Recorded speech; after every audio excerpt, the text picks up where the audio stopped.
Hey, peoples, this is my ringing endorsement of silicone bed springs. If you've never used them, I recommend them now after a few months of trial. I've got them on 2 under 5s. Everything else still has traditional stiff metal bed springs, but these silicone springs really do work. I wasn't expecting anything better. I was hopeful it wouldn't be worse, and they're not.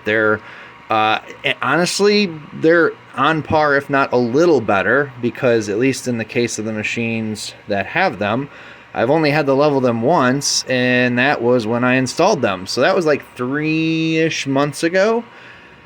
I'm still going strong, so I guess this is my ringing endorsement of silicone bed springs, at least on Creality machines.